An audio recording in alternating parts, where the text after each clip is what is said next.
En nombre de UNICEF, con el apoyo del Banco Mundial, del Banco Interamericano de Desarrollo, les doy la bienvenida a esta mesa de diálogo sobre infancia y desarrollo, que tiene como objetivo poder identificar, a la luz de la evidencia científica, los principales desafíos de las políticas dirigidas a la infancia, teniendo en cuenta la búsqueda de herramientas para el desarrollo pleno y el ejercicio de los derechos de los niños, niñas y adolescentes.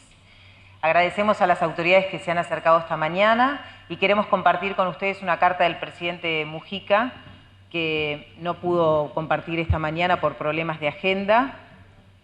El señor presidente José Mujica saluda a ustedes con más alta consideración, haciéndolo extensivo a los prestigiosos participantes y en especial a los distinguidos conferencistas, a los que les desea el mayor de los éxitos en la disertación.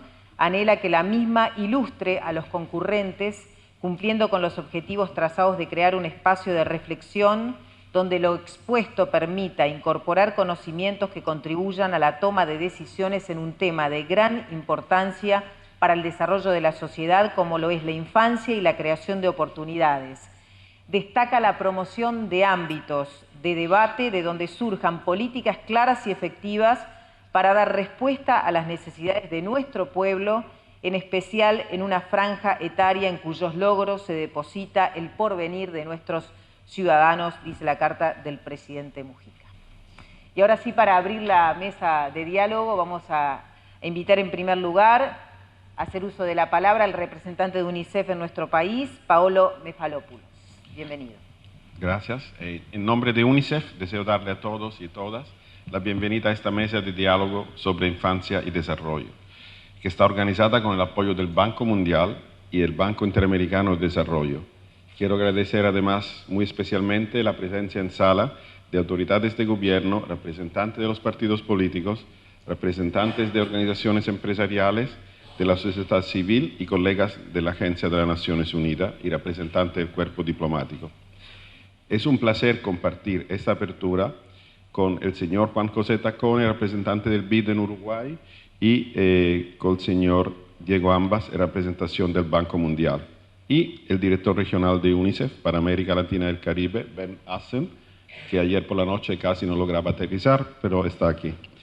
Asimismo, deseo agradecer a los conferencistas del exterior que nos visitan de Uruguay por brindarnos sus conocimientos, experiencias, y a los representantes de los partidos por compartir con nosotros su mirada en torno a este tema clave para el bienestar de los niños y el cumplimiento de sus derechos.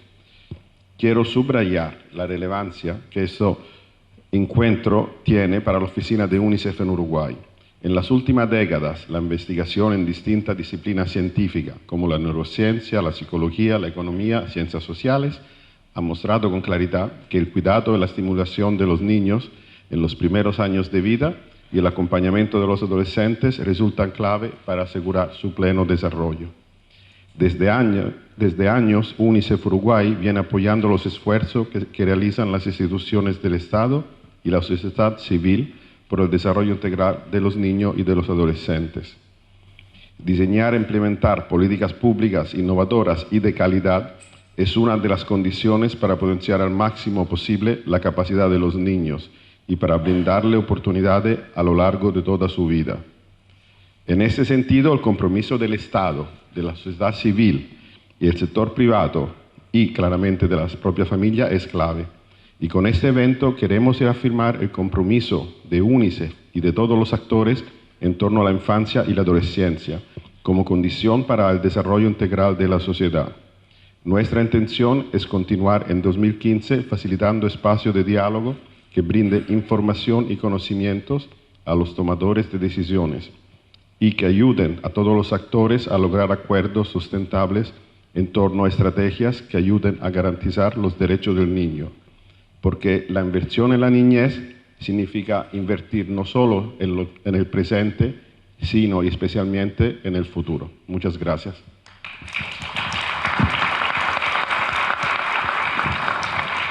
Escuchamos ahora a Bert Assen, representante de UNICEF para América Latina y el Caribe. Muchas gracias. Muy buenos días, colegas. Muy buenos días, invitados especiales, señoras y señores. Este año celebramos el 25º aniversario de la Convención de los Derechos del Niño. Es un momento apropiado de hacer una reflexión sobre cuánto hemos avanzado en la política pública para la infancia durante estos 25 años. Y sabemos que el Estado de Uruguay fue entre los primeros que ratificaron la Convención de los Derechos del Niño hace 25 años, el año que viene. Garantizar todos los derechos para todos los niños y adolescentes sin discriminación necesariamente requiere la existencia de políticas públicas innovadoras y efectivas. La primera infancia y la adolescencia son dos momentos clave en la vida del niño, dos etapas cruciales en las que juega el desarrollo de sus capacidades que lo que acompañarán durante toda su vida y que condicionarán sus oportunidades en el futuro. Cuidar y estimular a los niños en forma adecuada y oportuna durante los primeros años de vida tiene un fuerte impacto positivo en el desempeño educativo. Y al llegar a edad adulta, en la participación de la vida económica, cultural y política de una sociedad. El diálogo entre todos los actores de la sociedad es clave para generar conciencia acerca del sentido estratégico de la inversión en la infancia y para alcanzar acuerdos amplios y sustentables que permitan garantizar sus derechos.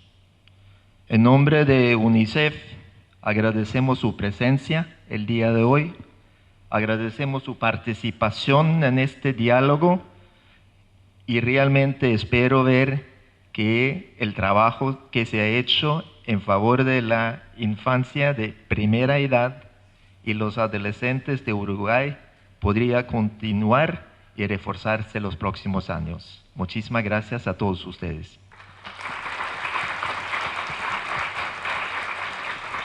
Le damos paso a Juan José Tacone, representante del Banco Interamericano de Desarrollo. Muchas gracias.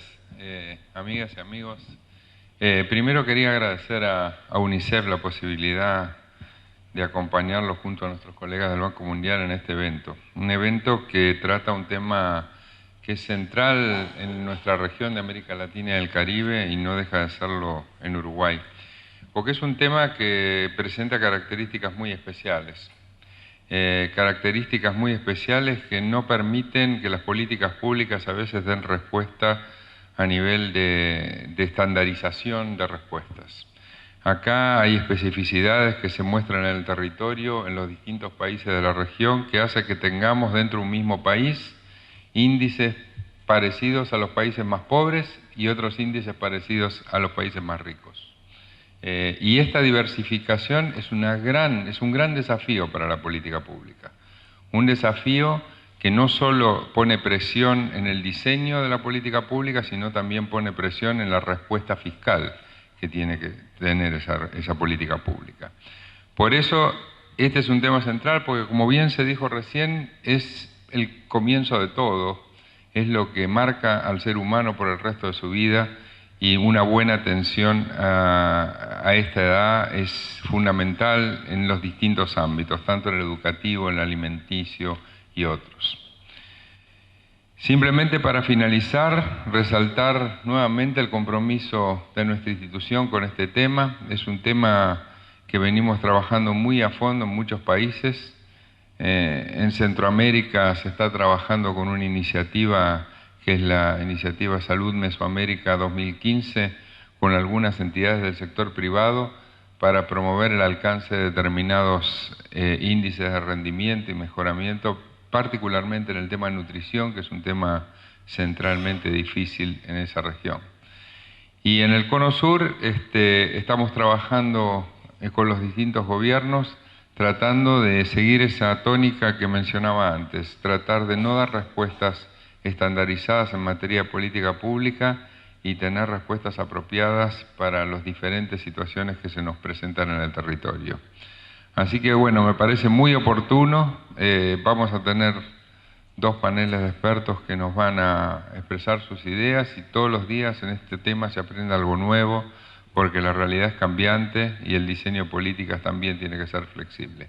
Así que muchas gracias nuevamente UNICEF por promover este diálogo y por invitarnos a ser parte del mismo. Muchas gracias. Le damos paso ahora a Diego Ambás, oficial de operaciones senior del sector educación del Banco Mundial. Buenos días a todos. Efectivamente, muchísimas gracias UNICEF y BID por hacernos partícipe de este evento. Espero, por lo que he charlado con distintos colegas, que este es el primero, pero no va a ser el último, sino la idea es, a medida que pase el tiempo, poder seguir teniendo estos espacios de mesa de diálogo. Creo que son sumamente útiles. Es realmente una excelente oportunidad que tenemos el Banco Mundial para poder participar en esta apertura de la mesa de diálogo. Quisiera agradecer especialmente a todos los presentes y muy especialmente a los especialistas de la ciencia que van a venir a trabajar con nosotros en esta mesa de diálogo, como a los representantes de los partidos políticos que también se hacen presentes aquí.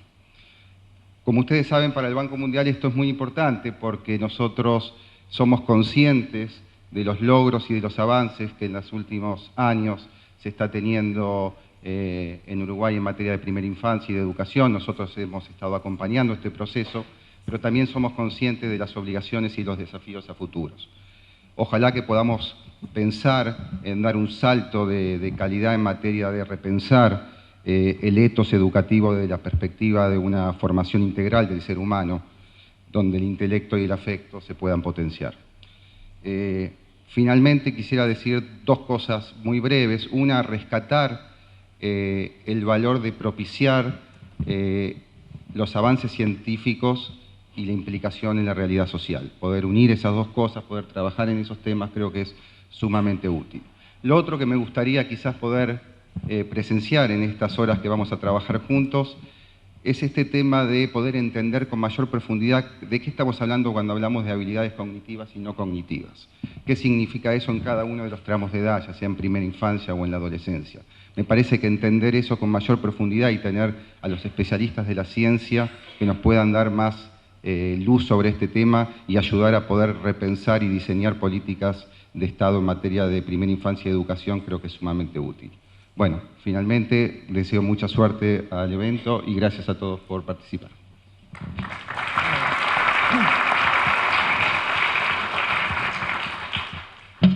Invitamos ahora al doctor Luis Barbeito, al doctor Claudio Zappelli, doctora Rosana Castiglioni.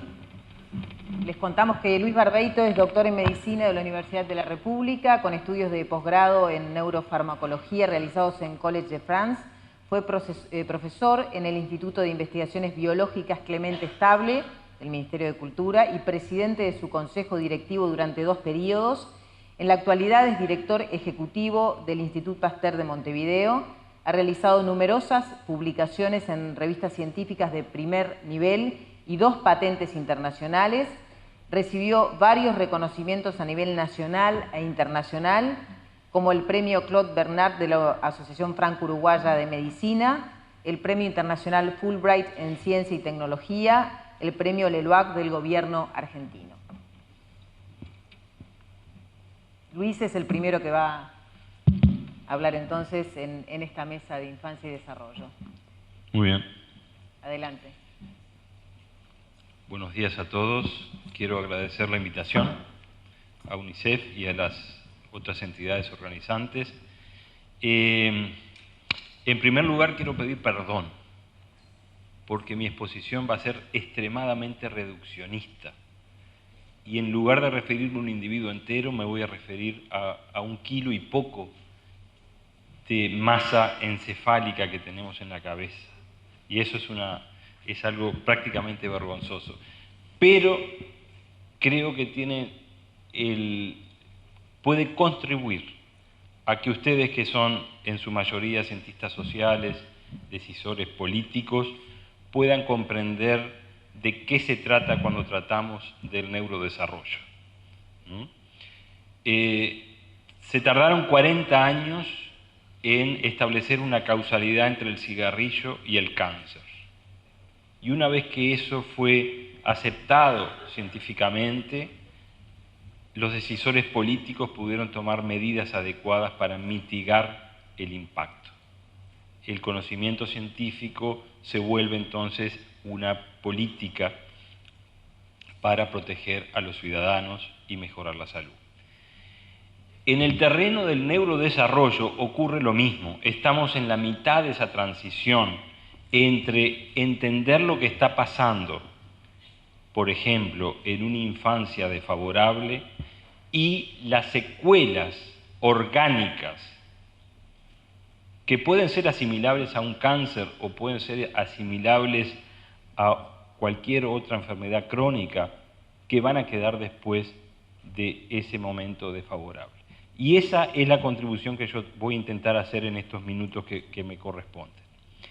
Está aceptado a nivel internacional que las condiciones adversas del desarrollo, en el momento donde el cerebro se construye, van a acarrear inevitablemente una cantidad de consecuencias en el futuro de la vida del individuo, que pueden llevar hasta una muerte temprana.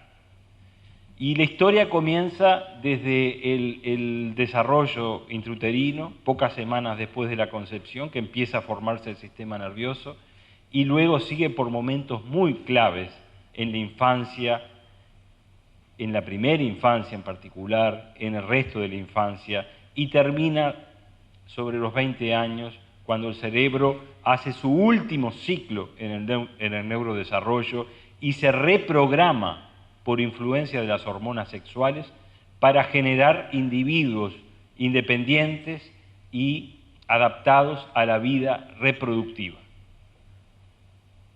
Y ahí termina el neurodesarrollo.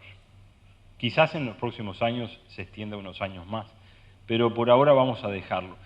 Entonces, la primera etapa intrauterina es extremadamente compleja, es donde se labran realmente los cimientos del sistema nervioso, donde de alguna manera en un proceso muy, muy complejo se ponen decenas de miles de neuronas se ponen en su lugar adecuado y forman lo que es este cerebrito del niño, que está bastante ya constituido y formado. Y luego pasan los años, esto es una imagen donde lo azul es lo más maduro y lo rojo es lo menos maduro, y pasan los años y ustedes ven cómo el cerebro, que ya está formado en un 90% en el tercer año de vida, termina su maduración hasta los 20 años, pasando entonces por un proceso extremadamente complicado de refinamiento. Aquí se notan los cambios, cómo se ven el nivel de cambio. O sea, obviamente que cuando formamos un sistema nervioso los cambios son mayúsculos, luego son menores, y en la adolescencia hay una vez más un pico de cambios, sobre todo en esto que son el refinamiento sináptico. Las sinapsis son las conexiones que hacen las neuronas entre sí y que permiten entonces que los diferentes cables se conecten como en un circuito, ¿no es verdad? En la adolescencia hay una reprogramación sináptica para generar el individuo en su fase reproductiva. Y en esta parte en amarillo yo resumo la ley fundamental en la construcción del cerebro. Esto viene del premio Nobel Gerard Edelman, que impulsó el concepto de selección neuronal. El sistema nervioso, acá son todas unas neuronitas simbólicas que conectan con otras neuronitas aquí. Estos son los axones y aquí están las sinapsis, ¿no es verdad? El sistema nervioso se forma sobre este paradigma: un exceso de neuronas y un exceso de sinapsis. Esto es totipotencial. Aquí está todo lo que tenemos para el resto de la vida. Cuando vamos aprendiendo y nos vamos adaptando al medio ambiente, y esto es de acuerdo a las experiencias, las neuronas más eficaces en su accionar van a ser quitadas, van a morirse. Esto no es enfermedad, esto es una muerte programada de neuronas, y van a quedar solamente aquellas neuronas que son adaptadas al ambiente. Y luego se refinan un poco las sinapsis aquí para que todo este sistema sea económico, sea rápido, sea eficiente y por lo tanto permita que el individuo sea adaptado al ambiente. Ahora bien, en este proceso pueden pasar dos cosas: que nosotros seleccionemos las buenas neuronas y por tanto nos adaptamos a un ambiente que es favorable, o que si el ambiente es desfavorable, el individuo que está sometido a este proceso de selección seleccionen las neuronas que los adapta al ambiente desfavorable. Y muchas veces el ambiente desfavorable no es el ambiente más adaptado a la vida social que nosotros buscamos. Ahora les voy a explicar un poquito más. Entonces, aquí se pierden ventanas de oportunidades. Es una ventana de oportunidad que hay para construir un buen capital neuronal. Luego en la adolescencia va a ocurrir esto, se van a refinar las sinapsis, el número de neuronas es lo mismo, pero las sinapsis van a cambiar de tal manera que este sistema es más performante que este. Este proceso de selección neuronal de Edelman implica que para un mismo número de neuronas, esto es una foto de la corteza cerebral y de la complejidad de las neuronas y sus conexiones en la corteza cerebral. Aquí está una corteza cerebral muy pobre de un niño recién nacido. Aquí hay una maraña de conexiones. Quiere decir que este niño está en la plenitud de sus conexiones. Y luego a los 15 años ustedes ven lo que pasa. Aquí empieza a podarse este sistema y está la poda neuronal, que yo me voy a referir después. Un 30% de nuestro cerebro, de nuestro seso que tenemos aquí, es grasita, es la grasita que la abuela nos daba con ajo y perejil cuando éramos chicos para darnos buenos lípidos. Son lípidos que forman estas vainas alrededor de la mayor parte de los axones, que son las vainas de mielina. Y si uno dejara solamente estas vainas de mielina, podría dibujar un cerebro porque representa aproximadamente el 30%. Esto no es banal, la mielina, porque la mielina es lo que estabiliza la formación del cerebro, lo que le da un accionar performante, digamos, y es lo que va a permitir que se establezca la selección neuronal de manera eficiente. La mielina, por ejemplo, yo la menciono siempre porque, en primer lugar, necesita hierro para formarse en la primera infancia, y hoy sabemos que en la mayor parte de las condiciones sociales desfavorables hay anemia perinatal entre los 6 meses y 18 años. Hasta hace poco Uruguay tenía más del 30% de anemia en sus niños. Cuando hay anemia, esta mielina que hace que el cerebro se pueda construir fuertemente, se forma muy tardíamente, se forma mal y deja secuelas de por vida, ¿no es verdad? Entonces, el ataque a la anemia perinatal que está haciendo, por ejemplo, Uruguay Crece Contigo y que están haciendo muchas otras agencias, es algo fundamental, porque cuando no atacamos la anemia y no dejamos que esto se forme, claramente vamos a dejar un niño con secuelas. Bueno, y aquí está para qué sirve el hierro. El hierro no solamente sirve para hacer mielina, también el hierro es un factor conformando enzimas complejas para que el cerebro respire, para que se formen neurotransmisores. El cerebro pesa 1 kilo y poco, 1 kilo 200, 1 kilo 300, y sin embargo consume el 10% de todo el oxígeno que respiramos. ¿Se dan cuenta qué órgano complejo? Es seguramente la forma más compleja y refinada que se organiza la materia que se originó en el Big Bang y que nos permite a nosotros como seres humanos, tener esta conciencia, tener esta capacidad de generar cultura, lenguaje, que es fantástico. Por tanto, es un órgano extremadamente lábil, que se construye durante 20 años. Ahora les quiero hablar de la exclusión social, porque yo creo que la exclusión social es un tema central para comprender nuestra sociedad, porque hace tan solo 15 años el 50% de los niños nacía por debajo del límite de pobreza. Y la neurociencia en los últimos años ha estudiado una cantidad de cosas importantísimas sobre la exclusión social que nos permiten hacer el diagnóstico de lo que hoy somos. Yo esto lo descubrí hace poco. Una vez tomé un avión y vi este artículo en The Economist que hablaba no solamente del impacto de la deprivación social en la formación del cerebro, sino también cómo este tipo de formación del cerebro hace que la pobreza pase de generación en generación. Y cómo hay bases biológicas que básicamente están labradas por un exceso de producción de la hormona cortisol que van remodelando el cerebro durante el desarrollo para que se constituya en un modo de alerta, en un modo de urgencia, de sálvense quien pueda, de vida o muerte.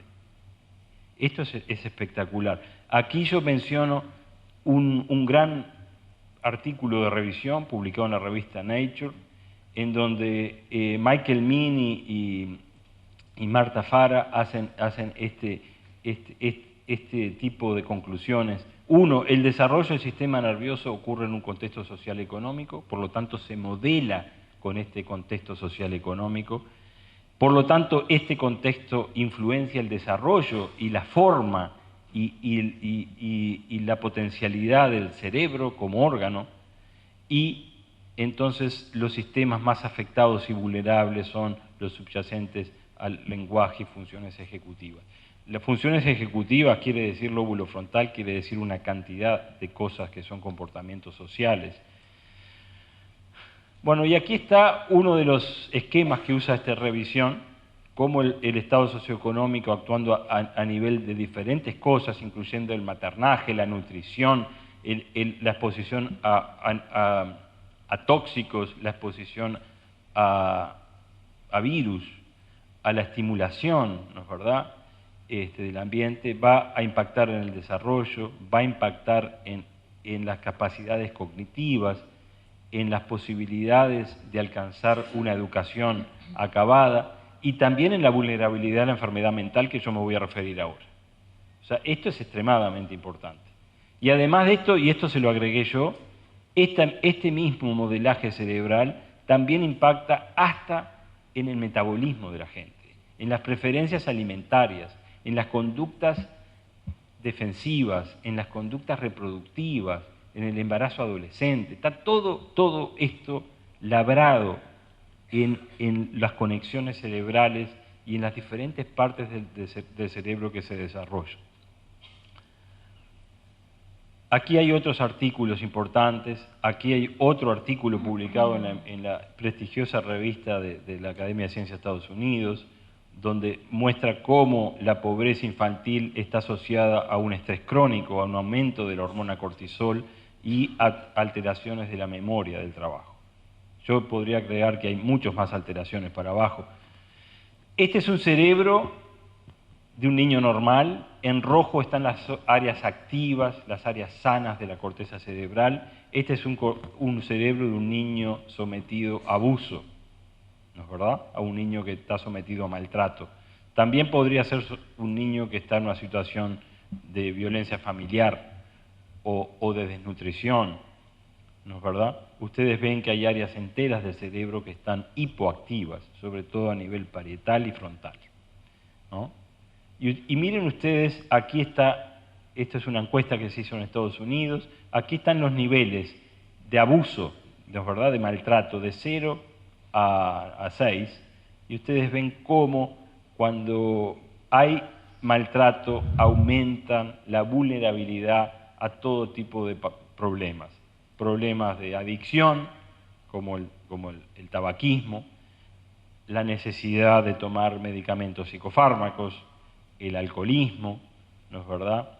Y finalmente la violencia doméstica que se recrea aquí.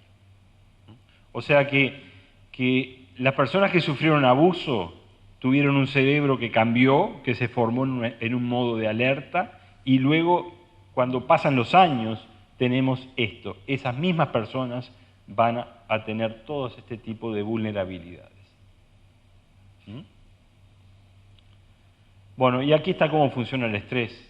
Funciona en áreas específicas del cerebro, en algunos casos genera muerte de neuronas, cambia la sinapsis, cambian los conexionados, inhibe la neurogénesis, los cerebros son más chiquitos, un niño sometido a maltrato puede tener un cerebro tan atrofiado como una persona con una demencia de Alzheimer muy avanzada. O sea, esto no es banal, estamos hablando de un órgano que se achica y que se atrofia, porque nosotros como sociedad los pusimos en una condición desfavorable. Esto lo voy a saltear, porque creo que es demasiado técnico. Ahora voy a hablar 5 minutos sobre la transición de la adolescencia. Tuvimos todo este proceso en donde el niño construyó su capital neuronal, construyó las bases mismas de su conexionado cerebral, y ahora, cuando comienza en la pubertad el influjo de las hormonas sexuales, resulta que el cerebro nuestro está programado para responder fuertemente a las hormonas sexuales. Y está programado para que en muchas áreas del cerebro se produzca una poda sináptica, una desconexión de muchas fibras, y después darle chance a que durante los años siguientes a la pubertad se formen de vuelta conexiones nuevas para adaptar a ese individuo a la vida reproductiva. Estamos reprogramando al mismo individuo y dándole chances de que una vez más vuelva a usar los mecanismos básicos de la construcción del cerebro para reformular su cerebro.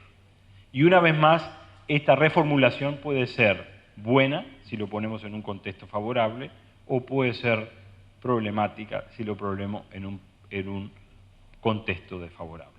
Porque básicamente ese cerebro del adolescente vuelve a ser como una esponja que va a absorber lo que tiene su medio ambiente. Bueno, aquí está para mostrarles simplemente cómo esto es todo a lo largo del desarrollo, ¿no? En el hombre, el cerebro ya se sexualiza adentro en su vida intrauterina, y luego hay diferencias importantes entre el hombre y la mujer en muchas áreas. O sea, hay cambios dimórficos en el cerebro, esto ya se sabe, pero esto es para mostrarle cómo el cerebro responde muy fuertemente a las hormonas sexuales. En la adolescencia ocurren cambios, o sea, poda sináptica, hay remodelación, y por tanto hay alteraciones de la conducta y cambios en las capacidades cognitivas. Hay regiones del cerebro, por ejemplo, las regiones más frontales, más anteriores, que tienen que ver con el control de las funciones ejecutivas, con la planificación de los actos, con medir las consecuencias de los actos, con la toma de riesgo, que obviamente son disfuncionantes, están como desconectadas del resto del cerebro, ¿no es verdad? Y ahí aparece entonces aquello que explica las conductas de por qué nuestros abuelos o tartarabuelos llamaron adolescentes a los adolescentes, porque de alguna manera adolecen de algún juicio, de algunas capacidades cognitivas, y por qué pusieron la edad de 18 años y de 21 años para definir las edades relacionadas a la toma de responsabilidades. También en la adolescencia hay un problema en el sistema dopaminérgico. El sistema dopaminérgico son unas poquitas neuronas que están en la base del cerebro y que se extienden, entre otros lugares, a la corteza prefrontal para manejar y estimular esa corteza prefrontal. Esto es muy neurológico. Pero cada vez que comemos un bombón, y a lo que le gusta el chocolate, la dopamina se libera, ¿no? Y por tanto nos da el placer. Y obviamente que este sistema dopaminérgico es el que está en la base de todo tipo de adicción. Cuando hay una adicción es que tomamos algo que nos genera dopamina y que después lo queremos volver a tomar y después nos volvemos adictos a eso, ¿no es verdad? Ahí ya no sería el bombón, sería algo mayor, un fármaco de otro tipo. En los adolescentes el sistema dopaminérgico también funciona mal, está disfuncionante. No es que funcione mal, funciona demasiado. Y los adolescentes para generar ese placer precisan un estímulo mayor, ¿no es verdad? Entonces, si uno suma el problema prefrontal que tienen los adolescentes para medir las consecuencias de los actos y que el sistema dopaminérgico le está pidiendo más y más estímulos más fuertes para generar el placer, eso se explica por qué el adolescente asume conductas de riesgo y por qué la muerte violenta es la principal causa de muerte en las personas jóvenes, porque van atrás de la dopamina y no pueden medir las consecuencias y entonces asuman conductas muy riesgosas. Usted dice, pero ¿por qué la naturaleza hizo esto con los pobres chicos adolescentes, que todos fuimos nosotros adolescentes? ¿Por qué hizo esto con nosotros? ¿Por qué nos hace pasar por esta crisis tan importante? Esto, una vez más, favorece la conducta reproductiva y seguramente fue seleccionado evolutivamente porque todos nuestros ancestros, que no fueron loquitos con el sistema dopaminérgico, buscando estímulos, que no fueron medios inconscientes en medir los riesgos, nunca pudieron romper con el macho alfa de su clan y nunca pudieron pasar los genes. Y todos los que estamos acá somos loquitos, fuimos loquitos de adolescentes y somos descendientes de esta gente. Bueno, la adolescencia es un periodo también, igual que la infancia, de extrema vulnerabilidad. Es extrema la vulnerabilidad que tenemos aquí y ustedes ven acá cómo la mayor parte de las adicciones se establecen en el periodo de la adolescencia. Todo tipo de adicciones, ¿tá? O sea, el cerebro se construye y queda determinado muchas veces de por vida por lo que nos pasa en la adolescencia, ¿no? Hasta la música que sentimos en la adolescencia nos va a quedar labrada para toda la vida con asociaciones emocionales y esto lo volvemos a revivir en la noche de la nostalgia. Lo vivimos. Bueno, o sea, fíjense en cómo el cerebro queda determinado en la adolescencia y después, 40 años después, escuchamos la misma música y nos emociona como cuando éramos adolescentes. Eso quiere decir que ese periodo de plasticidad es muy fino y hay que tener mucho cuidado de cómo se construye. Acá entramos en algo que tiene que ver con la sociedad uruguaya, que asociamos la vulnerabilidad que tiene ese cerebro que se recablea y ahora le ponemos un poquito de cannabis y generamos un riesgo brutal. Y esto lo tengo que decir claramente porque yo creo que en nuestro país, que ha habido una ley muy avanzada para controlar el mercado del cannabis, es necesario educar y pasar spot publicitario en todo tipo porque el cannabis en los adolescentes aumenta el riesgo de esquizofrenia.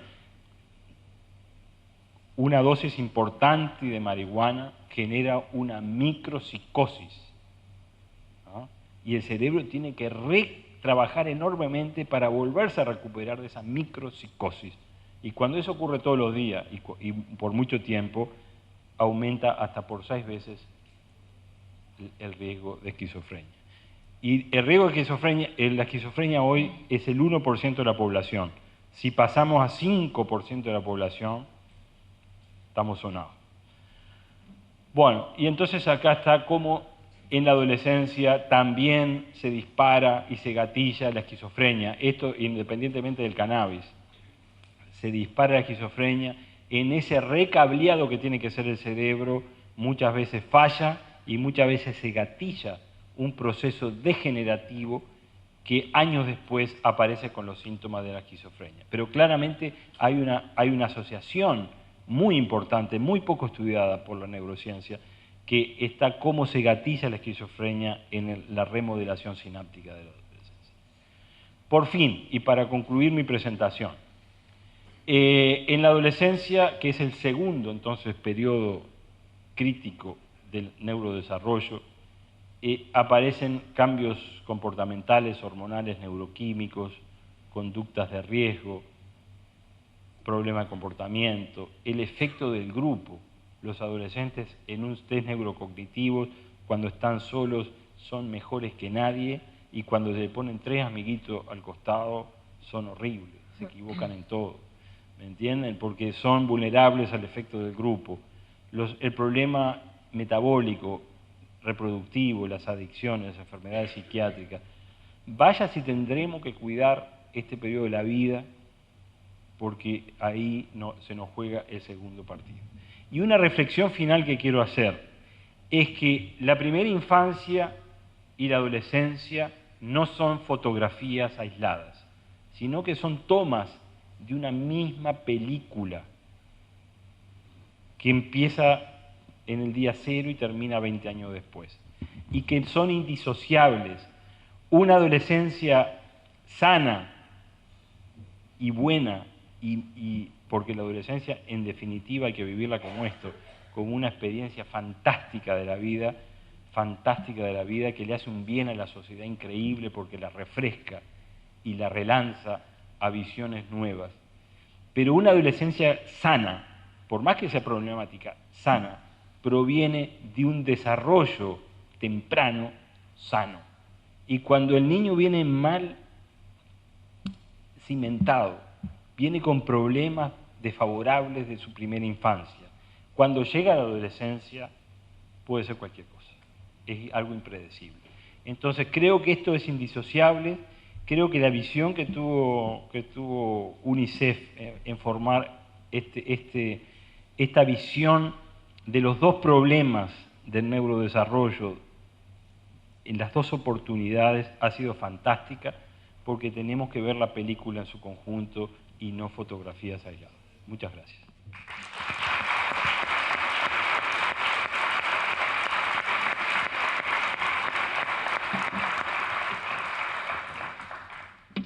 Muy bien, quiero recordarles que va a haber una ronda de preguntas después del coffee break, después de los comentaristas representantes de los partidos políticos, por si quedaron algunos asuntos pendientes, lo pueden hacer.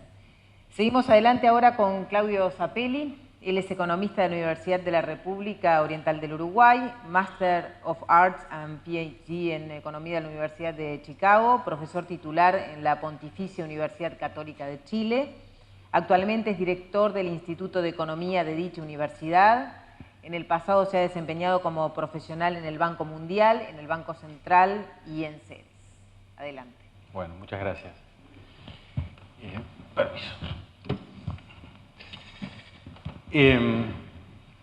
Bueno, sí.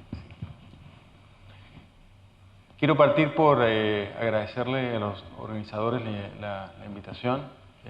Bueno, como quedó claro, yo vivo en Chile ya desde hace 16 años y siempre es grato volver. Y bueno, este tema a mí me fascina, así que también es grato hablar del tema.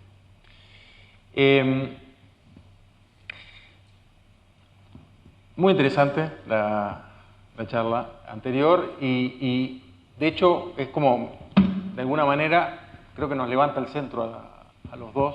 El tema es, ¿qué hacemos con todo esto, ¿no? O sea, ¿cómo estructuramos política? En particular yo voy a hablar de política educacional, porque todo esto tiene una bajada en cómo tenemos que hacer política educacional, justamente para obtener algunos objetivos que son muy importantes para la sociedad, como una sociedad más equitativa y más móvil, más justa. Entonces, si ustedes me permiten, voy a partir un poco hablando de educación en Uruguay, de lo que yo creo que es un diagnóstico compartido, de que la educación en Uruguay está muy mal, y hace muchos años que está muy mal. Quizás ahí lo terrible es que nos hemos dado cuenta después de muchos años, que nos dejan una situación bastante mala en comparación. Y la verdad que a mí me gusta usar estas palabras de Fernando Filgueira en Voces del año pasado, porque dicen exactamente lo que pienso y lo dice muy bien. Entonces, ustedes pueden ver ahí, en palabras de él, que en términos de cantidad, o sea, yo voy a hablar de 3 factores en la educación. Voy a hablar de cantidad, número de años de educación. Voy a hablar de calidad, qué es lo que se aprende en ese número de años de educación. Y voy a hablar de equidad. Y van a ser unas frasecitas, ¿verdad? No me da el tiempo para hablar en detalle de nada de esto. Pero en términos de cantidad, las tasas de egreso en la educación media uruguaya son bajísimas. Y como pueden ver ustedes ahí, estamos junto a Guatemala, Honduras, El Salvador, países mucho más pobres que Uruguay. O sea, de alguna manera, si ustedes quieren, esto demuestra la ineficacia del sistema, porque nos pone a la par de países que están invirtiendo en educación mucho menos que Uruguay. O sea, algo se está haciendo muy mal. En términos de calidad, Uruguay todavía mantiene una posición de privilegio en América Latina. Como lo dice Filgueira, Chile viniendo de atrás, porque Uruguay tenía una gran ventaja en esto hasta hace algunos años. Ahora empató a Uruguay, lo pasó un poquito, pero esto es un tema central. En Chile la educación media es casi universal. Estamos hablando de tasas de graduación de como 80% en Chile contra 30% en Uruguay.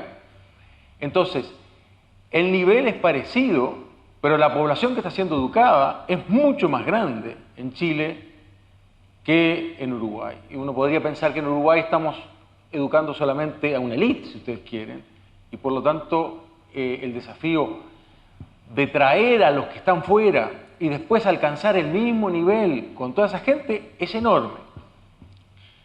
Y el último punto, que es un tema también yo creo que de primer orden, es que Chile, el sistema educativo chileno, y ahora voy a mostrar un gráfico que lo ilustra, está generando igualdad. En cambio, el sistema educativo en Uruguay genera desigualdad. Y esto es terrible. Y yo creo que en parte es por lo que estamos hablando ahora. La prueba PISA, esta prueba en la cual se le hace un test de habilidades para el trabajo, son habilidades prácticas, es cómo se aplican los conocimientos a adolescentes de 15 años, supuestamente que ya estarían por dar el paso al mercado de trabajo. Es una prueba tomada por la OECD. Chile, por ser miembro de la OECD, tiene que participar. Uruguay lo hace voluntariamente, me parece notable que lo haga porque permite comparar a Uruguay con países con los cuales Uruguay quiere compararse, ¿verdad? Que son los países desarrollados. En esa comparación, 2 cosas quedan claras. Por un lado, el subdesarrollo relativo de Uruguay y en general de América Latina respecto de los países desarrollados se da en buena parte porque hay un déficit importante de habilidades cognitivas. O sea, los sistemas educativos en general en América Latina son ineficaces. La gente se educa mucho, pero lo que se le transmite durante esos años no es muy útil o no es mucho. Por otro lado, tienen este gráfico, a ver, me voy a parar, porque si no. Este gráfico, me equivoqué. Este gráfico muestra una relación entre, perdonen los que están allá, pero no puedo estar en las dos partes, ¿verdad? Entre el coeficiente de Gini, que es una forma de medir la desigualdad de ingresos, y la desigualdad en la prueba PISA, ¿verdad? Entonces, la desigualdad aumenta a medida que nos alejamos del vértice. Entonces, fíjense ustedes, esta recta, lo que muestra es que hay una relación positiva, lo que uno debiera esperar, ¿verdad? A más desigualdad de ingresos, más desigualdad en la prueba PISA. Pero, Si ustedes buscan Uruguay, de repente, ups, Uruguay está acá. ¿Qué quiere decir que Uruguay esté aquí? Quiere decir que de todos los que, para partir, quiere decir de que todos los que toman la prueba, Uruguay es el más inequitativo de todos. Pero, por otro lado, uno podría decir, bueno, pero Uruguay toma esto voluntariamente, quizás no es un buen punto de comparación, pero si se fijan ustedes, para la desigualdad de ingresos que tiene Uruguay, que es comparativamente, estamos como en la mitad del pelotón, digamos, esta desigualdad de ingresos de Uruguay predeciría que Uruguay tendría que estar como por acá. En cambio, tiene como el doble de desigualdad. Bueno, en otras palabras, de nuevo, algo se está haciendo muy mal. ¿Sí? Porque el sistema educativo que, como dice el título de la conferencia, nos da un montón de oportunidades para tratar de que de hogares desiguales salgan hijos más iguales, ¿verdad? Que es un poco una de las misiones del sistema educativo. Esto no se está haciendo. Y esa tarea en Uruguay se está haciendo más mal que en otros países. Ok, a ver, una cosa muy breve también sobre trabajos que yo estaba haciendo tanto en Uruguay como en Chile, en que trato de ver qué es lo que pasa con una visión de generaciones. Nosotros tradicionalmente, los economistas, tendemos a usar indicadores de toda la población, y los indicadores de toda la población suelen ocultar a veces realidades muy distintas cuando uno lo mira generación por generación. A ver, si las generaciones tienen todos experiencias similares, como pasa normalmente en los países desarrollados, entonces la visión por generación no es muy útil. En cambio, cuando las generaciones están expuestas a realidades distintas, abuelos, padres, hijos, entonces la visión por generaciones nos ilumina, nos dice algo nuevo. Y ahí lo que uno se encuentra es que en Uruguay lo que aparece con una visión por generaciones es que hay un estancamiento en el número de años de educación de las generaciones jóvenes. O sea, este 30% que yo les decía, 30% de graduación de educación media superior, se traduce en que las generaciones más jóvenes han dejado de converger hacia los niveles educativos de los países desarrollados. ¿Sí? Uruguay tiene menos educación, como yo diría entre 3 y 4 años menos ahora, pero uno dice, bueno, Uruguay se está desarrollando, ¿verdad? O sea, en algún momento lo vamos a alcanzar. No. Uruguay se estancó y no estamos alcanzando. Algo pasó. Ahora, todo este cuento que les hago, que es muy preocupante, uno dice, bueno, pero Uruguay ha crecido todos estos años. ¿Cómo un sistema educativo que está funcionando tan mal, cómo que no ha dado advertencias en otros lados? Y lo cierto es que esto, mirándolo desde ojos de economista, no se ha dado porque el crecimiento en Uruguay, con el espectacular precio de los commodities que ha habido, en el caso uruguayo, la carne, etc., ha sido un crecimiento basado en recursos naturales. ¿Sí? Y en tanto que se ha basado en recursos naturales, no ha requerido de un aporte importante de capital humano. Ahora, obviamente que si hubiera habido aporte de capital humano, aporte de educación, de fuerza de trabajo de calidad, etc., se hubiera crecido más, obviamente. O sea, al final también hay ahí un tema. Bueno, esto de alguna manera ya lo dije. Así que vamos. El único punto quizás importante es que el perder todas estas oportunidades termina transformando al sistema educativo, perdiendo las oportunidades, ¿verdad?, en una fuente de desigualdad y también de baja movilidad social, ¿verdad? Porque lo que pasa es que a los niños no los hago llegar hasta su potencial y pierdo talentos, ¿sí? O sea, gente que podría haber sido muy exitosa, no lo es. Pierdo la oportunidad. Ok, entonces sumamos todo lo que aprendimos sobre el cerebro, esto que estoy diciendo yo, que la verdad, todo lo del cerebro yo lo encuentro muy estimulante porque habla de oportunidades, justamente. Entonces las oportunidades o se aprovechan o se desaprovechan, pero están ahí. ¿Qué hacemos para aprovechar esas oportunidades? Y ahí es que viene el problema, ¿verdad? Porque el menú incluye un montón de cosas. Y lo que nos dice, que a eso voy a ir ahora, lo que nos dice el desarrollo científico de los últimos años es que tenemos que centrarnos en la educación preescolar. Pero hay mucho otro en que gastar. En Chile estamos hablando ahora de hacer educación superior gratuita para todos, que yo lo encuentro un disparate mayúsculo, ¿verdad? Pero bueno, claramente en el contexto de lo que vamos a conversar ahora es un disparate.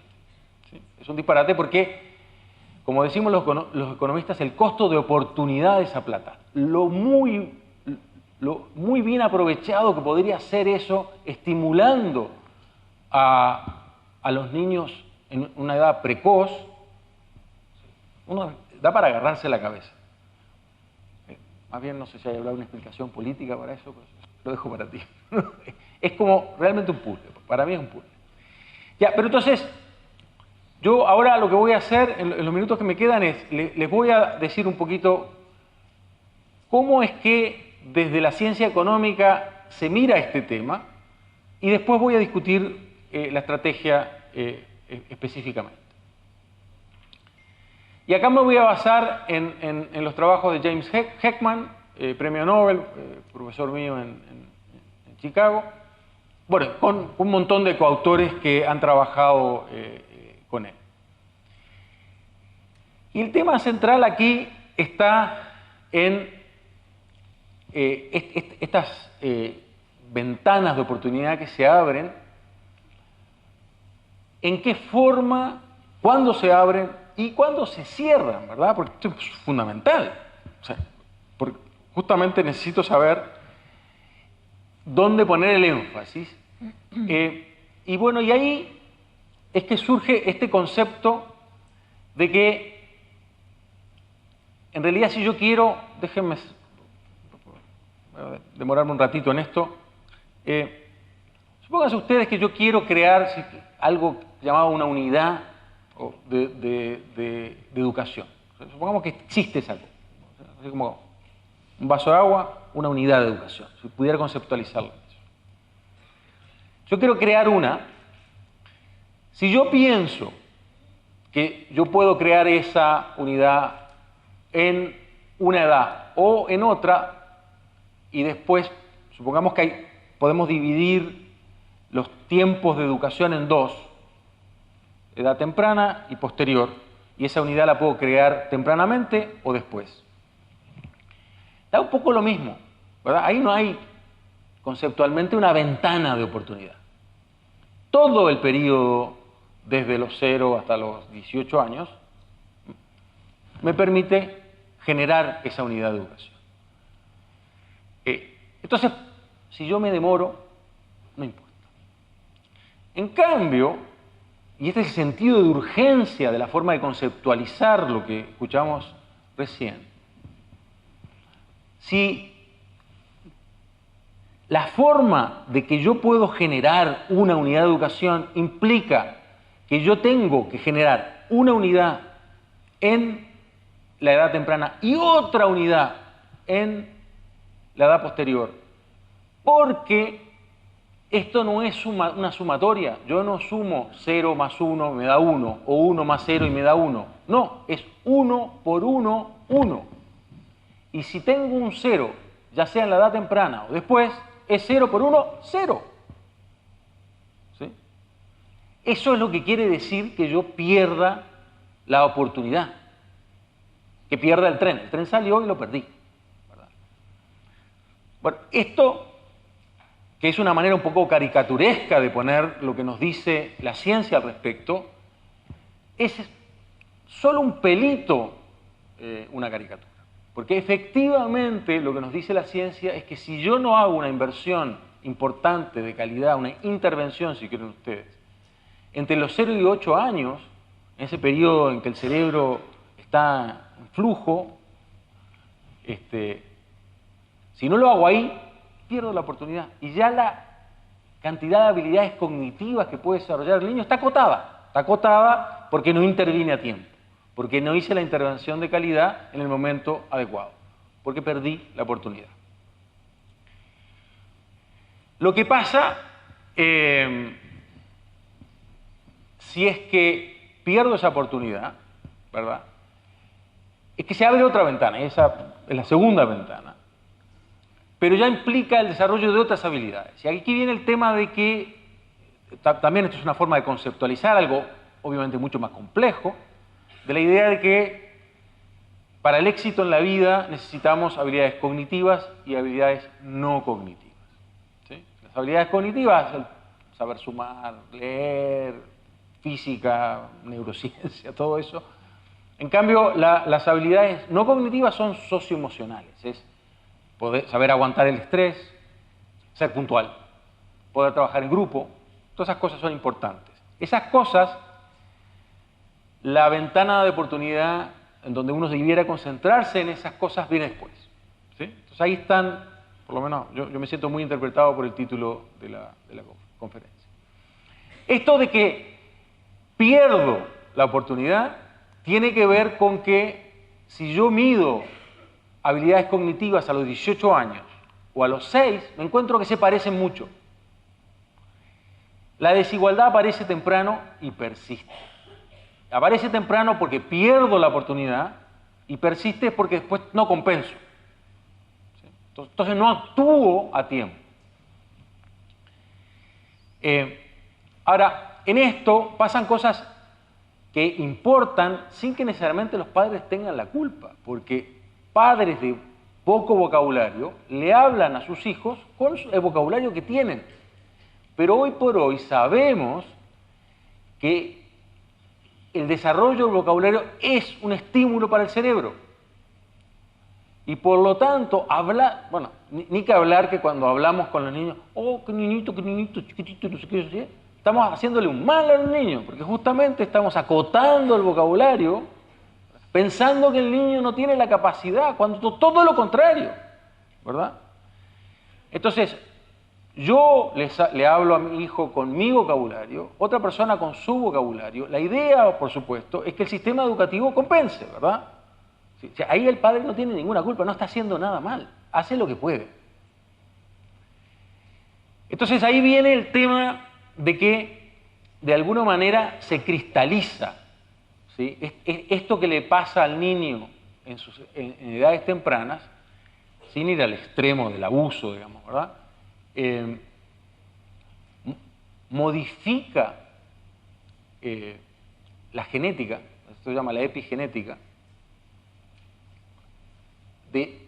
por lo cual de alguna manera queda incorporado, ¿sí? Y me acompaña después por toda mi vida.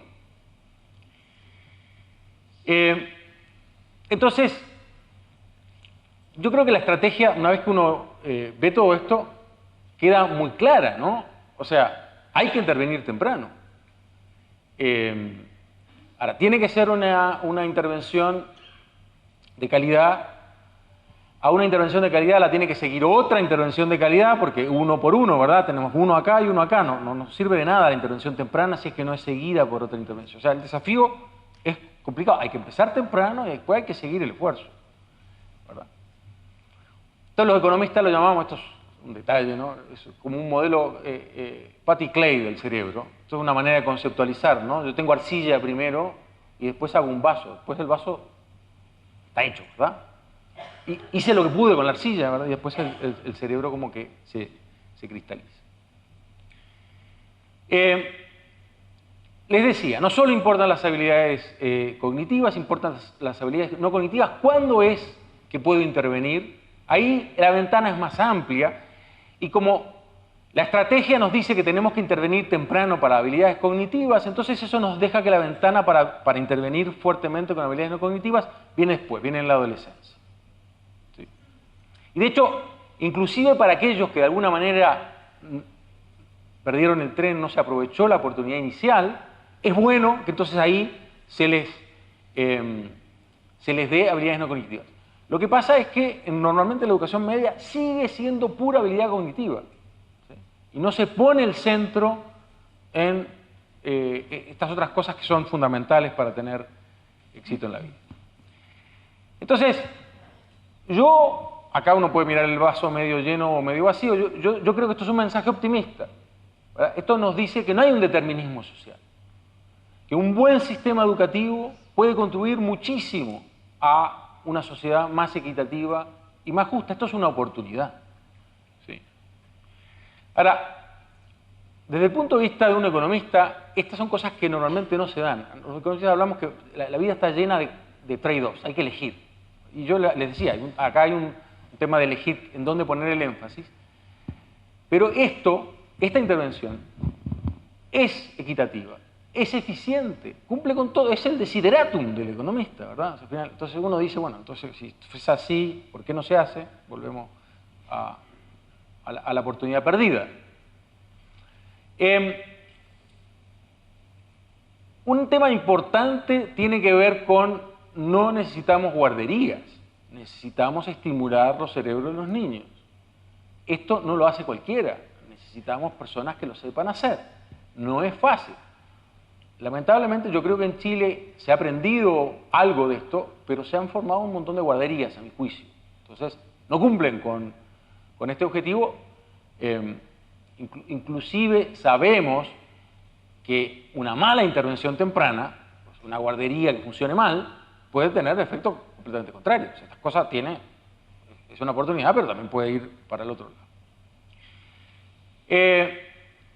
Conclusión, tenemos una política a nuestra disposición que puede lograr un montón de cosas que nosotros queremos.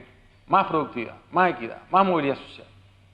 De hecho, sabemos también que personas con más habilidades no cognitivas tienen menos adicciones, cometen menos crímenes. Tenemos abierta una ruta virtuosa, tenemos que aprovecharla. Muchas gracias.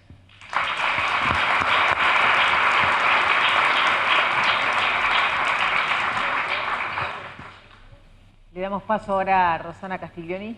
Es licenciada en Sociología por la UDELAR, doctora y magíster en Ciencia Política de la Universidad de Notre Dame en Estados Unidos.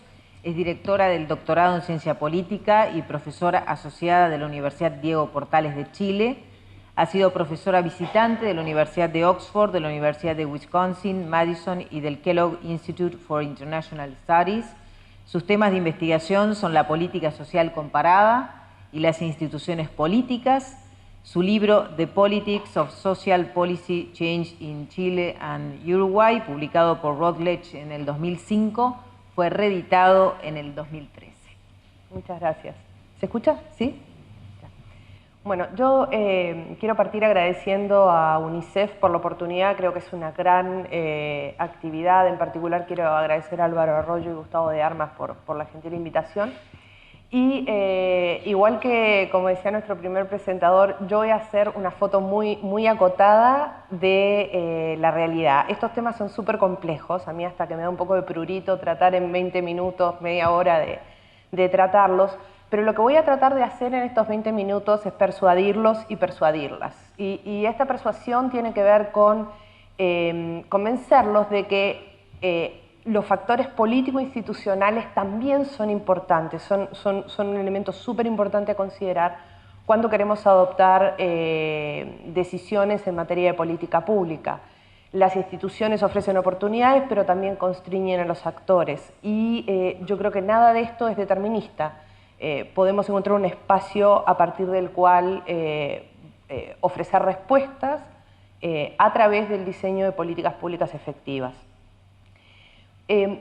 Una de las cosas que quiero partir diciendo en este proceso de persuasión es que de la literatura comparada derivada de la ciencia política, sobre todo de la política comparada, sabemos que las variables político-institucionales o los factores político-institucionales tienen un fuerte impacto sobre el bienestar.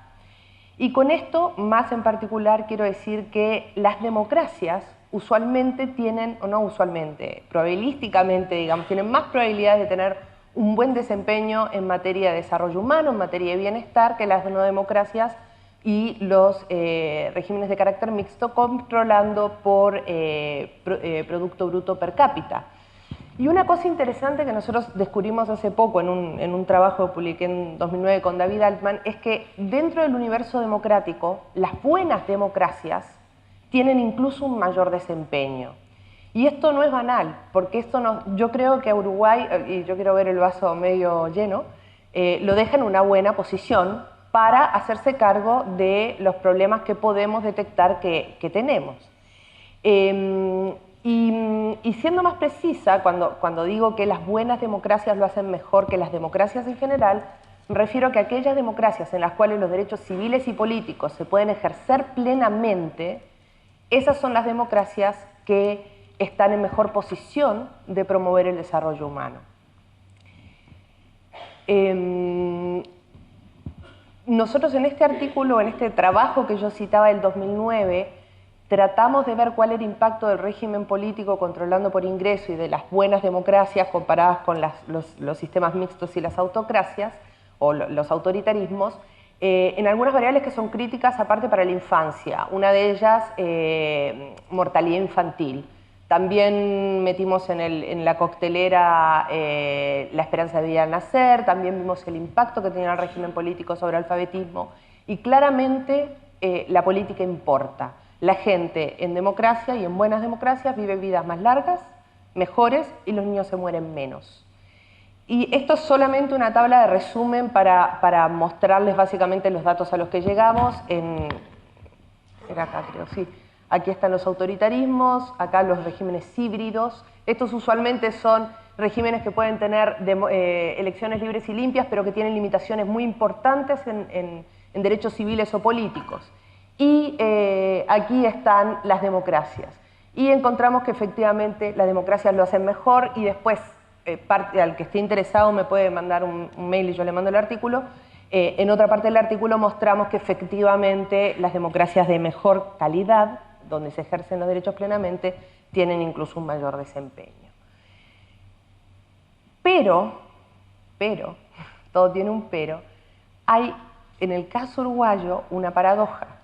Uruguay tiene una democracia rica, plena, ha crecido, como decía el profesor Zappelli, ha tenido un buen desempeño desde el punto de vista económico en general, ha mejorado muchísimo, primero que tiene una historia larga, digamos, de instituciones sociales que han funcionado, y tiene una historia corta, post-crisis, en algunos aspectos muy positiva.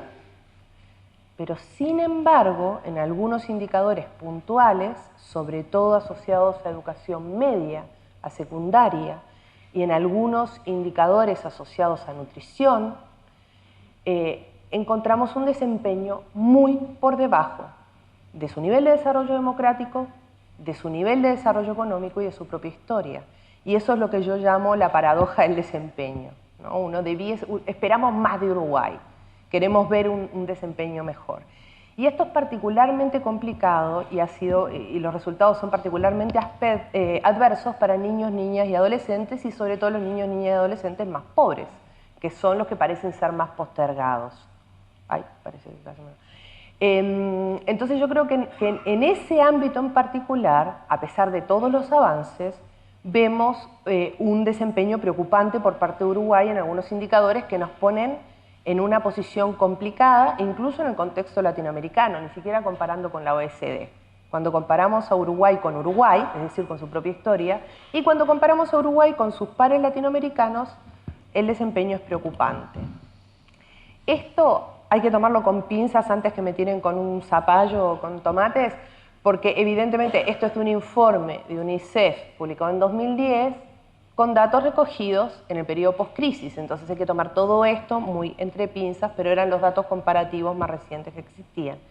Y acá hay datos de desnutrición global, donde Uruguay aparece, como ustedes pueden ver, con un desempeño peor que el latinoamericano y flanqueado por Bolivia, que es el país más pobre de Sudamérica. De nuevo hay que tomar esto con pinzas, con mucha precaución, y lo que el doctor Barbeito decía, que había que que había una oportunidad perdida asociada al consumo de hierro, en el caso de la anemia, que también Uruguay tiene un espacio importante para mejorar. Pero a mí lo que más me alarma es el desempeño, o la paradoja del desempeño, en relación con educación secundaria. Y ahí nosotros vemos los datos del porcentaje de personas de 20 a 24 años que tienen educación secundaria completa. Aquí ustedes pueden ver el promedio latinoamericano, incluyendo América Central y el Caribe, que es 56,5%, y Uruguay está en 40,7%. O sea, estamos mal acá, estamos bastante mal. Y fíjense ustedes, acá puse algunos países seleccionados sudamericanos, o sea, de nuevo, Bolivia es el país más pobre, Paraguay ha tenido un desempeño complejo desde el punto de vista de indicadores sociales, y miren cómo estamos nosotros.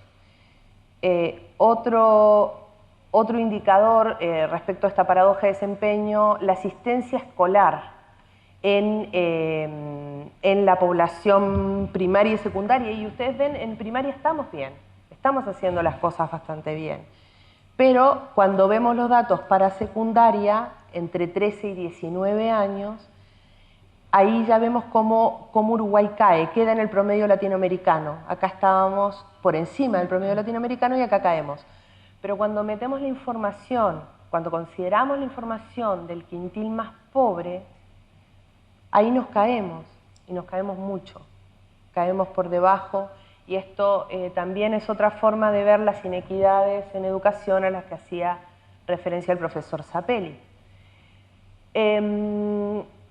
Bueno, acá para hacerlo más, esto está como más choqueante. Bueno, entonces, volviendo al tema, ¿cuáles son entonces los factores político-institucionales que debemos tomar en cuenta si es que queremos reducir esas brechas y hacernos cargo de este problema? Y yo creo que hay una serie de factores que tenemos que considerar. Lo que voy a presentar ahora es como una reducción y un resumen de la literatura comparada sobre estos temas. Y yo diría que uno puede agrupar la literatura en 4 grandes factores o 4 grandes áreas que sabemos que inciden en la posibilidad que tienen los países de hacerse cargo de estos problemas y de producir respuestas. Por un lado, el diseño institucional y factores políticos más amplios ligados al sistema político y al sistema de partidos. En segundo lugar, factores ideológicos, y cuando hablo de factores ideológicos hablo de las distribuciones ideológicas al interior del sistema político y del nivel de competitividad, eso además en relación con los niveles de competitividad de los sistemas políticos. Ahora voy a explicar cada una de ellas. En tercer lugar, factores que tienen que ver con grupos de interés, con stakeholders, con gente que tiene comprometidos intereses en las reformas, que puede querer cambiar el statu quo o mantenerlo. Y actores de veto, es decir, actores cuya aprobación es necesaria para el pasaje de legislación, para que las reformas se produzcan. Por último, esto lo voy a tratar de explicar con un poquito más de detalle después, y no lo pongo en inglés por ninguna otra razón que porque en los textos en general en español se pone el concepto en inglés, que es el policy feedback, que tiene que ver como con los legados institucionales y las consecuencias que esos legados tienen, y que a veces pueden producir lo que la literatura llama lock-in effect, efectos candados, cerrojos, que hacen que los sistemas se vuelvan muy inerciales y cueste mucho procesar transformaciones. Voy a meterme en cada uno de ellos y voy a tratar de explicarlos en los minutos que me quedan. ¿Cuáles son los factores de diseño institucional que afectan la probabilidad de reformar? En primer lugar, los poderes constitucionales de los presidentes. En América Latina, la mayor parte de las iniciativas legislativas de reforma parten del Ejecutivo, ¿verdad? Son los presidentes los que muchas veces empujan a través de sus ministros o ellos o ellas mismas los procesos de reforma. Y dentro de los poderes constitucionales sabemos que el poder de veto, de decreto, el uso de urgencia, la iniciativa privativa sobre legislación, cosa que también existe en Uruguay, entre otros factores, te ayuda a predecir si es que un presidente está en mejor o peor pie para producir reformas. Pero estas cosas no son deterministas. Hay otros factores que tienen que ver con el sistema político en su conjunto y el sistema de partidos, sobre todo asociado a los poderes partisanos del presidente, es decir, con cuántas sillas, con cuántas bancas cuenta en el Congreso. Un presidente que está más solo que el uno, no sé, como Collor de Mello, que tenía, qué sé yo, 8% de las bancas en el Congreso, la va a tener difícil. un presidente que tiene mayoría en las cámaras obviamente lo tiene más fácil. Pero incluso en un escenario en el cual el presidente no puede controlar las bancas, sabemos que si es capaz de construir coaliciones ejecutivas a partir del cual se intercambien políticas por ministerios, algún tipo de transacción de ese tipo, o incluso arreglos ad hoc. Tú apóyame en este tipo de reforma que yo te voy a apoyar en esta otra. Ese tipo de transacciones funcionan y en algunas políticas, como espero que esta sea de políticas de Estado, políticas de alcance nacional, sabemos que la construcción de ese tipo de alianzas son cruciales y el compromiso de los actores, incluso de oposición, es necesaria. Y eso funciona, o sea, comparativamente la evidencia funciona que es cierto. Otro factor importante, y por eso es tan importante el anterior, la fraccionalización del sistema de partidos. Un sistema que está altamente fraccionalizado en un contexto además de polarización ideológica y de indisciplina es kriptonita. O sea, un presidente que es capaz de construir alianzas en un contexto en el cual además el número efectivo de partidos está limitado y el sistema no está tan polarizado, es más fácil procesar transformaciones.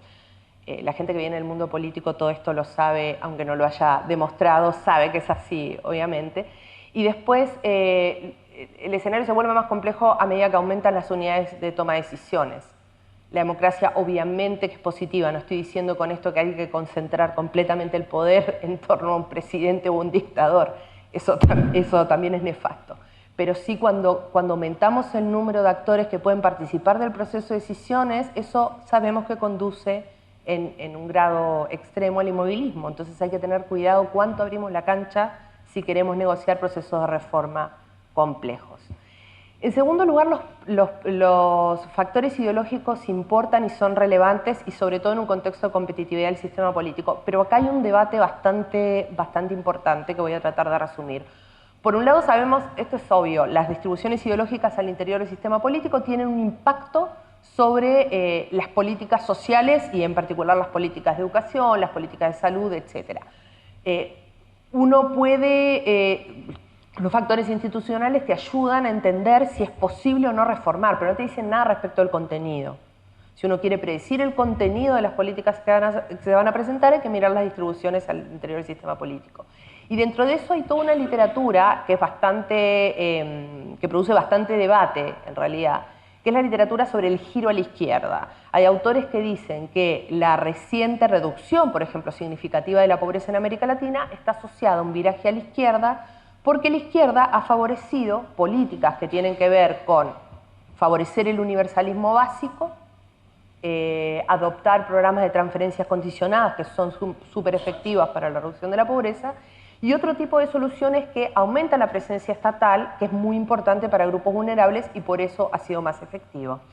Pero hay otros autores que cuestionan esta visión, un poco por lo que decía el profesor Zappelli, de que este viraje a la izquierda coincide con el boom de los commodities. Entonces es muy difícil saber cuánto del giro de política pública tiene que ver con el efecto del boom de los commodities y cuánto tiene que ver efectivamente con el color político de los gobiernos latinoamericanos. Y acá yo creo que este es uno de los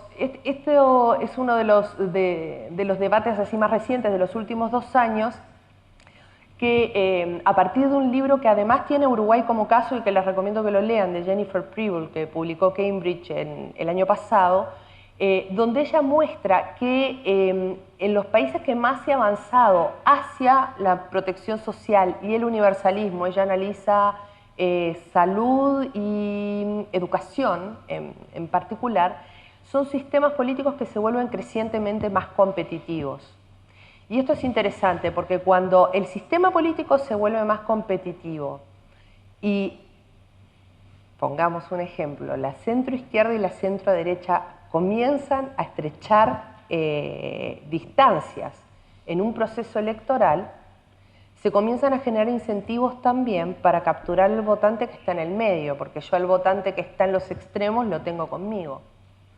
Si yo soy un presidente, vamos a poner un ejemplo ficticio, de izquierda, y tengo un sector de muy extrema izquierda, y me voy hacia el centro tratando de seducir al votante medio y tratando de hacer un pacto de carácter nacional con un sector de la derecha más moderada, yo al votante de izquierda lo tengo adentro, no me va a dejar de votar por eso. Pero puedo alienar al tipo que está en medio, al votante que está en el medio. Entonces, esto es todo ficción, por supuesto, cualquier semejanza con la realidad es pura coincidencia. En esos procesos, dice Preble, en los cuales el sistema político se estrecha, generan, paradójicamente, ventanas de oportunidad. ¿Verdad? Bueno, voy a seguir para no meterme en ningún tipo de... Otra línea de argumento, esto muchas veces se ve de manera combinada, no es que uno favorezca un tipo de argumento y el otro esté descartado, muchas veces se combinan. Otra literatura señala que la presencia de actores de veto y de stakeholders, de actores que tienen intereses creados, actores de la sociedad civil, del mundo empresarial, lo que sea, está asociado con la probabilidad de producir reformas. La capacidad de estos actores de veto, actores no gubernamentales, empresariales, lo que sea, de presionar a los tomadores de decisiones en materia política crucial de política social es crucial para entender si es que vamos a poder reformar o no. Y esa capacidad de presión que pueden tener estos grupos de la sociedad civil, ya sean sindicatos, ya sean actores empresariales, etcétera, asociaciones profesionales, tienen que ver con el contexto institucional en el cual operan. Esto es importante. Pero también hay una serie de factores que sabemos que se relaciona con esa capacidad. Por un lado, el nivel de cohesión que tengan. Los grupos que son muy cohesionados tienen más capacidad de presionar que los grupos que son muy heterogéneos al interior y están entre todos divididos y peleados. Eso lo sabemos. Por otro lado, las capacidades organizativas. Hay grupos que así te pueden paralizar la ciudad, pueden convocar una marcha, pueden convocar una paralización, y otro grupo que tiene mayores dificultades porque sus capacidades organizativas están más limitadas. Recursos disponibles y recursos cognitivos, redes, pero también económicos. Hay grupos que son poderosos, que tienen plata y pueden usarla para incidir en el proceso de toma de decisiones. Nivel de membresía, hay organizaciones que son muy masivas, que tienen la mayor parte de los miembros de una corporación que puede ser más o menos relevante, eso es importante tomar en cuenta. Y después el nivel de acceso a los tomadores de decisiones, porque tampoco hay que engañarse. Las organizaciones realmente fuertes no tienen necesidad de salir a la calle, ni de tomarse nada, ni de paralizar nada. Tienen acceso directo al tomador de decisión levantando el teléfono. Y esa es una dimensión más invisible y más difícil de capturar. Y por último, hay otra dimensión que sabemos de la literatura comparada, que es importante para saber si es posible o no reformar, que tiene que ver con lo que yo llamaba, que la literatura llama el policy feedback y los blocking effect. Los legados institucionales y los bloqueos que se producen cuando uno quiere reformar. Policy feedback se refiere a que esto a la gente que viene del mundo político le va a hacer mucho sentido. Lo que pasa es que nosotros tenemos que probar que hay cosas que ustedes saben que realmente funcionan y que funcionan en un contexto y otro, pero es cierto, funciona. Las decisiones que se toman en el pasado afectan las decisiones que tomamos en el presente. Un ejemplo bien estúpido y básico: si uno genera, por ejemplo, un sistema de pensiones que antes no existía, genera pensionistas ese mismo día. Y al generar pensionistas ese mismo día, genera actores con intereses en el sistema. Y después, cuando tú quieras modificar el sistema de pensiones que generaste en el pasado, vas a tener actores. Entonces hay que tener ojo con las decisiones que se toman, porque también al minuto que nosotros decidimos definir un beneficio, estamos definiendo un actor asociado. Y eso muchas veces, a veces, mejor dicho, no muchas, a veces produce ventanas de oportunidad para reforma, pero muchas otras pueden producir bloqueos. Porque es difícil meterse con intereses creados. Ahora, Uruguay tiene experiencia en haber reformado y producido reformas importantes, incluso afectando intereses creados. O sea, esto no es excusa para no reformar, pero es obvio que esto afecta. Porque va a haber, evidentemente, actores que van a tratar de defender los privilegios y el statu quo. Corporaciones profesionales, por ejemplo, asociaciones gremiales, empresarios que van a perder o ganar, etc. En casos extremos, este policy feedback y estos legados pueden producir inmovilismo. Y los actores políticos quedan así como congelados porque evidentemente esto puede tener costos políticos. Entonces, ustedes dirán, bueno, ¿y qué hacemos con todo esto? ¿De qué nos sirve, no? Bueno, primero, yo creo que la buena noticia, la noticia vaso medio lleno, vaso medio vacío, es que Uruguay es una democracia sólida, Uruguay ha tenido un desempeño económico destacado y por lo mismo está en muy buena posición, al menos desde el punto de vista estadístico, de hacerse cargo de los problemas que lo afectan. Y eso es muy buena noticia. Lo malo es que el desempeño en algunas áreas está muy por debajo del nivel de desarrollo democrático y económico de Uruguay y de su propia historia. La otra buena novedad es que el tema que hoy nos convoca, el tema de infancia, de niños, niñas y adolescentes, de educación secundaria, yo creo que es un gran tema, son temas que generan poco nivel de rechazo. Es muy difícil salir públicamente a decir la verdad, que nosotros creemos que este tema no es prioritario, deberíamos invertir en otro tipo de... Y, viste, yo no te lo recomiendo. Es un tema que si uno lo trabaja bien puede generar apoyo de manera muy fácil o mucho más fácil. Ahora, los niños no votan. Los abuelos sí, con todo respeto a la asociación a la UNAPU y a los jubilados y pensionistas. Pero eso también es cierto, lamentablemente es así. Entonces yo creo que la ventaja que tenemos en este tema respecto de otros temas es que este tema va a generar poco nivel de rechazo. De la indiferencia al bajo nivel de rechazo habrá gente que le importará, pero es difícil salir públicamente a negarse. Una cosa que sabemos es que el diseño institucional uruguayo y las distribuciones ideológicas existentes en el sistema político nos permitirían procesar reformas políticas complejas. No es imposible para Uruguay. Uruguay no está en un grado de polarización ideológica como otros sistemas políticos en los cuales la gente no se puede sentar a la misma mesa. Es factible negociar y es factible avanzar en búsqueda de soluciones. El escenario político crecientemente competitivo en el caso uruguayo puede que genere incentivos, eso lo digo, yo no me quiero meter en temas que no me competen, pero puede generar incentivos para que los actores políticos converjan en ciertas áreas, sin perder y sin alienar a su electorado, y si lo alienaran, tanto para las fuerzas de centro izquierda o de izquierda como las fuerzas de centro derecha y derecha, las posiciones más extremas van a estar cautivas. Bueno, no voy a poner ejemplos, pero ustedes los pueden poner. Y donde yo veo el escenario un poco más complicado es en el ámbito de los actores de veto y los stakeholders. Hay inercias propias del sistema uruguayo, de decisiones que se tomaron en el pasado que anclan un poco las decisiones del presente, que podrían generar bloqueos e inmovilismo o incentivos para priorizar otras áreas. Y ahí es donde yo creo que está el nudo de Uruguay que es necesario desentrañar. Entonces yo creo que la moraleja de esta historia es que los partidos políticos y la dirigencia está entonces llamada a tomar cartas en el asunto y ser responsable, digamos, de este tema, empujarlo y tratarlo como política de Estado. Este no puede ser un tema de política partidaria, tiene que ser un tema transversal, tiene que ser un tema en el cual todos los actores políticos se alineen, o la mayor parte de los actores políticos, así que espero haberlos persuadido de que la política sí importa. Muchas gracias por su atención.